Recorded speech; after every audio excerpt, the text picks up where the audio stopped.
भक्ति करते हो और डिमोटिवेट भी हो। भक्ति के साथ डिमोटिवेशन जचता नहीं है ना?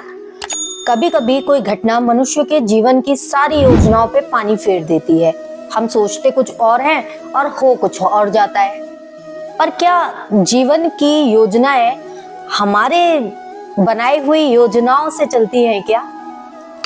नहीं। आज हमने कोई बिजनेस प्लान बनाया है, सोचा ये करेंगे वो करेंगे, बहुत सारी योजनाएं बना ली। अरे भाई, जिंदगी की अपने भी कोई मास्टर प्लान है, हमने तो अपने मास्टर प्लान बना लिए, पर जिंदगी तो अपने मास्टर प्लान के अकॉर्डिंग चलेगी ना। जिंदगी हमारे कर्मों के हिसाब से चलती है। आज हम जो कर्म कर रहे हैं या फिर हमने पूर्व में कोई कर्म किए हैं, उनके अनुरूप जिंदगी चलती है, हमारी बनाई योजनाओं पर नहीं। और हम हैं कि छोटी छोटी बातों पे निराश हो जाते हैं, डिमोटिवेट हो जाते हैं। काश ऐसा हो जाता, काश वैसा हो जाता तो क्या चला जाता। हो जाते हैं कि नहीं हो जाते? कुछ लोग तो बड़े ही अजीब होते हैं, कुछ भी सोचने लगते हैं। मेरे पास ये पानी का ग्लास भरा हुआ रखा है, गिर गया तो? अरे गिर गया तो गिर गया भाई, दूसरा पी लेना, क्या चला जाएगा। मैं सीढ़ियों से चढ़ के ऊपर जाऊंगी, गिर गई तो? मेरी टांग टूट गई तो? फ्रैक्चर हो गया तो? अरे बाप रे, जो हुआ नहीं उसके बारे में इतना क्यों सोचना? इतनी व्यर्थ की चिंता, इतनी एनर्जी वेस्ट। आप में से कई लोग ये तो सोचते ही होंगे कि आज हम वहां जाएंगे और उसने यदि हमसे ऐसा कुछ कह दिया ना तो हम भी उसको ऐसा जवाब देंगे। सच्ची सच्ची बताइए, सोचते हैं कि नहीं सोचते? पर क्या ऐसा करना उचित है?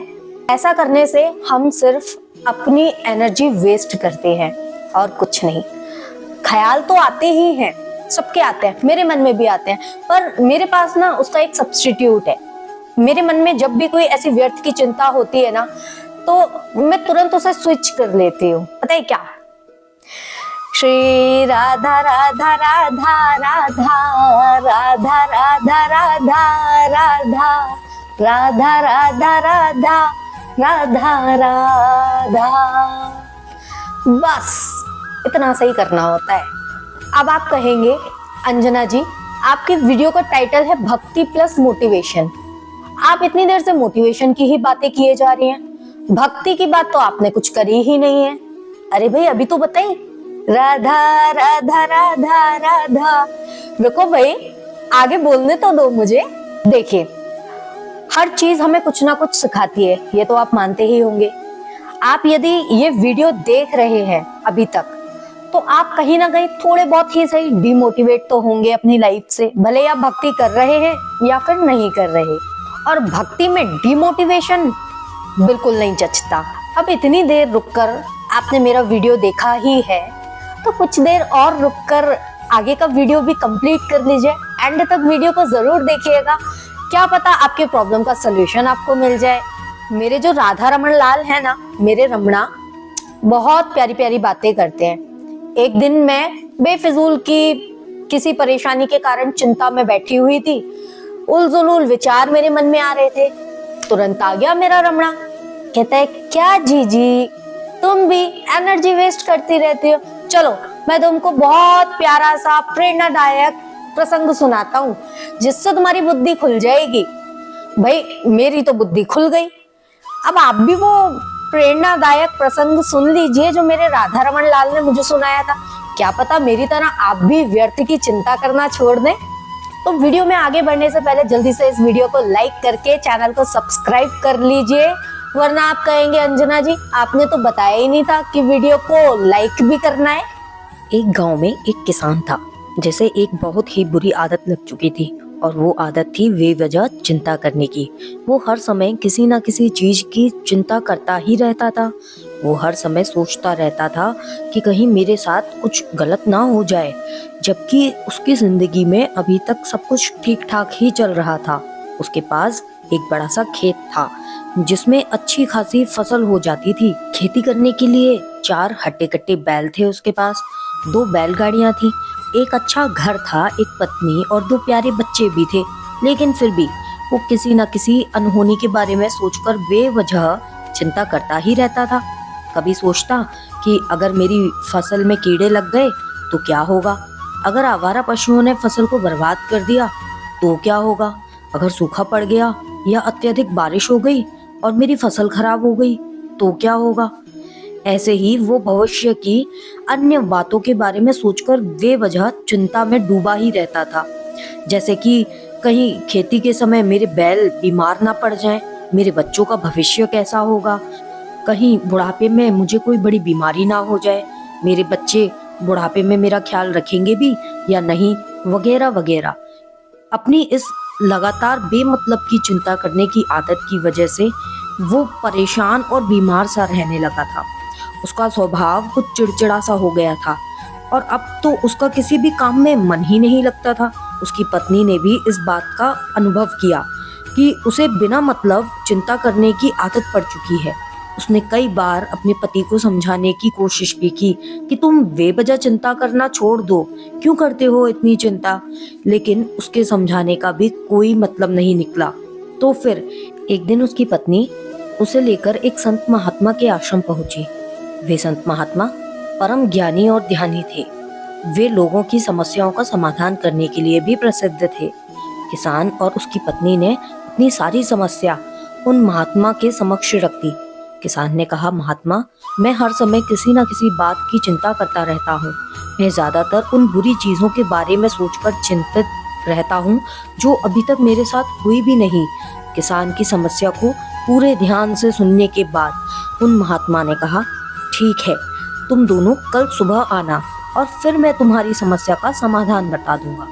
अगली सुबह जब किसान और उसकी पत्नी उन महात्मा के आश्रम में पहुंचे तो देखते हैं कि वो महात्मा खुद ही चिंतित अवस्था में जमीन पर पालती मारकर बैठे हुए हैं और उनके सामने एक दूध से भरा गिलास रखा हुआ है।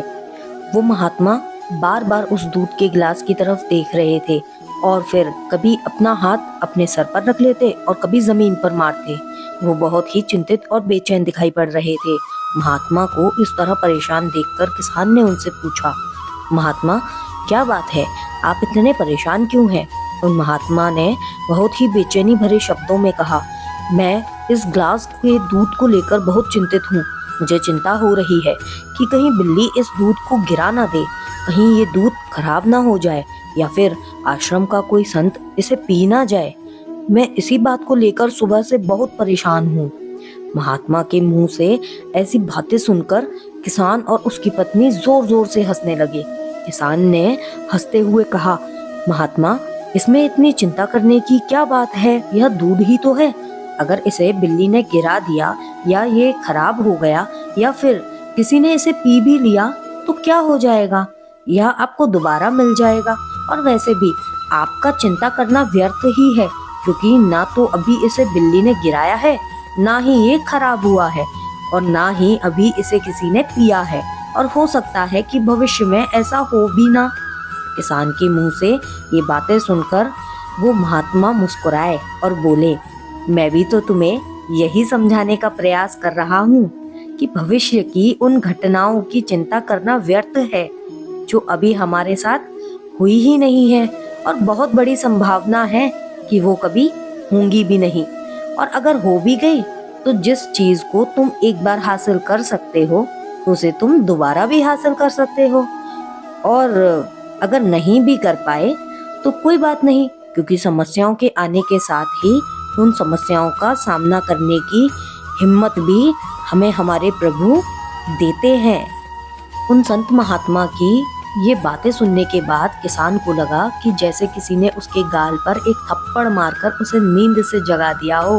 उसे महसूस हुआ कि वो भी तो यही गलती कर रहा है, वो भी तो भविष्य की उन घटनाओं के बारे में सोचकर चिंतित हो रहा है जो अभी तक घटी ही नहीं और शायद कभी घटेगी भी नहीं। वह कुछ देर तक खड़ा रहा और फिर उन महात्मा के चरणों में गिर पड़ा और कहने लगा, इतनी आसान भाषा में आपने मुझे मेरी गलती का एहसास करवा दिया, आपका बहुत बहुत धन्यवाद। और मैं आज से पूरा प्रयास करूंगा कि बेफिजूल की व्यर्थ की चिंता कभी नहीं करूं। आशा करती हूँ इस प्रेरणादायक प्रसंग को सुनने के बाद आपने कुछ ना कुछ तो सीखा ही होगा। कम से कम अब आप व्यर्थ की चिंता करना छोड़ने का प्रयास तो कर ही सकते हैं। मुझे राधा नाम सबसे प्रिय है। आपको जो भी नाम प्रिय हो भगवान का, अपनी ख्यालों को ना उससे रिप्लेस करने का प्रयास कीजिए। प्रैक्टिस लगेगी, आप ट्राई करके देखिए। मैंने किया है, मुझे खुद में चेंजेस दिखे हैं, इसीलिए आपसे बोल रही हूँ। तो हमारे राधा रमन लाल तो बड़ी प्यारी प्यारी बातें करते हैं। देखो कितना सुंदर प्यारा सा प्रसंग उन्होंने सुनाया, मोटिवेशनल है। और कृष्ण से बड़ा मोटिवेशनल स्पीकर कौन होगा उनसे बड़ा प्रीचर। श्रीमद् भगवत गीता जी प्रभु की वाणी है, और उससे बड़ा तो मोटिवेशनल कुछ है ही नहीं। तो हम भी श्री कृष्ण की शरण ग्रहण करें और भक्ति के साथ मोटिवेट जरूर रहें और आनंद के साथ अपनी लाइफ को एंजॉय करें। तो वीडियो को लाइक करना और चैनल को सब्सक्राइब करना और दोस्तों रिश्तेदारों के साथ शेयर करना बिल्कुल भी मत भूलना। पास लगी नोटिफिकेशन बेल जरूर दबा देना, ताकि आगे आने वाली ऐसी ही मोटिवेशनल प्लस भक्ति वाली वीडियोस का नोटिफिकेशन आप तक तुरंत पहुंचे। तो फिलहाल के लिए राधे राधे, जय बिहारी जी की, जय राधा रमन लाल की।